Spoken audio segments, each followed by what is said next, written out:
और नोएडा से इस बीच एक बड़ी खबर आ रही है। अब नोएडा में ईडी की एंट्री हो गई है।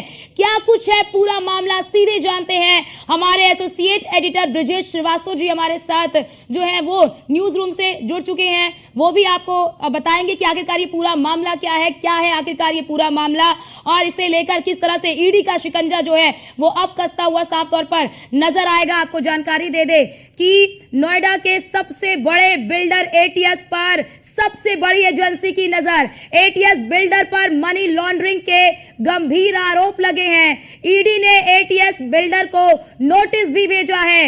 एजेंसी ने बिल्डर से मांगे हैं कई कागजात। एटीएस कंपनी ने ब्लैक एंड व्हाइट मनी का ये पूरा गेम है, सूत्रों के हवाले से जानकारी मिल रही है। और हमारे साथ एसोसिएट एडिटर ब्रजेश श्रीवास्तव हमारे साथ न्यूज रूम से लाइव जुड़ चुके हैं। ब्रजेश जी, ये पूरा मामला क्या है, इसे जरा विस्तार से बताइए। और अगर ईडी का शिकंजा कस रहा है तो क्या एटीएस कंपनी की मुश्किलें भी बढ़ेंगी? देखिए अर्चना, सबसे बड़ी बात है, सबसे बड़ी और सबसे अहम खबर आ रही है कि इन्फोर्समेंट डायरेक्टरेट ने एटीएस बिल्डर पर शिकंजा कसा है। यानी नोएडा में अगर एनसीआर की बात करें तो एटीएस सबसे बड़े बिल्डर्स में से एक है। और अब ईडी ने एक नोटिस भी जारी किया है, कई सवालों के जवाब भी मांगे हैं एटीएस बिल्डर से। और इसके साथ नोएडा अथॉरिटी को भी जो है इन्फोर्समेंट डायरेक्टरेट की तरफ से पत्र लिखा गया है। दरअसल ईडी को कई अहम सबूत मिले हैं, कई अहम जानकारियां मिली हैं कि किस तरीके से यहां जो एटीएस बिल्डर है, एटीएस के जो प्रोजेक्ट हैं उसमें कई बड़े अधिकारियों के पैसे लगे हैं। ब्लैक मनी का टर्नओवर किया गया है, ब्लैक मनी को एक जगह से दूसरी जगह ट्रांसफर किया गया है। और इतना ही नहीं, जो इन्वेस्टर्स का जो पैसा है वो इन्वेस्टर्स का पैसा भी जो है एक फंड से, जो एक प्रोजेक्ट से दूसरे प्रोजेक्ट में ट्रांसफर किया गया है। इस तरह की कई वित्तीय अनियमितताएं और कई संगीन आरोप में घिरे हुए हैं इस समय एटीएस का बिल्डर। और यही वजह है कि जो डेप्यूटी डायरेक्टर हैं उन्होंने जो ईडी के उन्होंने एक नोटिस जारी किया था और उससे कई सवाल पूछे हैं एटीएस में। एटीएस की 63 कंपनियां जो संबंधित कंपनियां हैं उनके भी डिटेल मांगे गए हैं कि किस तरीके से पैसा एक कंपनी से दूसरे कंपनी में, एक प्रोजेक्ट से दूसरे प्रोजेक्ट में ट्रांसफर हुआ है। न्यूज वन इंडिया के पास एटीएस ग्रुप के खिलाफ एक्सक्लूसिव जानकारियां हैं, वो पत्र भी मौजूद है जिसमें ईडी ने वो तमाम सवालात किए हैं, तमाम जानकारियां मांगी हैं। तो अब एटीएस ग्रुप ईडी के शिकंजे में पूरी तरह फंसता हुआ नजर आ रहा है। और ये बड़ी खबर है कि एटीएस बिल्डर से तमाम जो संगीन आरोप उन पर लगे हैं उनकी जानकारियां मांगी गई हैं,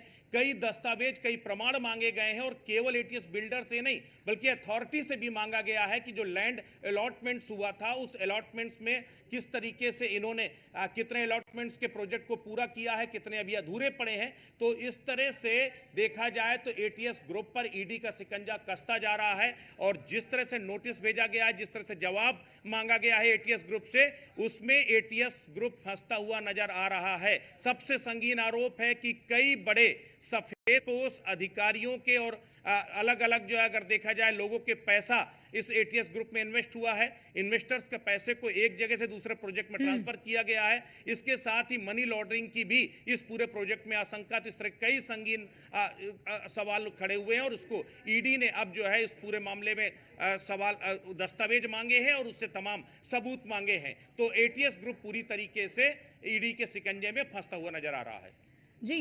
और ब्रजेश जी, बड़ा सवाल ये कि नोटिस जो भेजा गया है, जरा ये बताइए कि उस नोटिस में मुख्य बिंदु क्या है। और क्योंकि अब ईडी इस पूरे मामले की तह से अगर जांच करता है तो उसके बाद परत दर परत जब जानकारियां मिलेंगी तो कहीं ना कहीं मुश्किलें और भी बढ़ेंगी।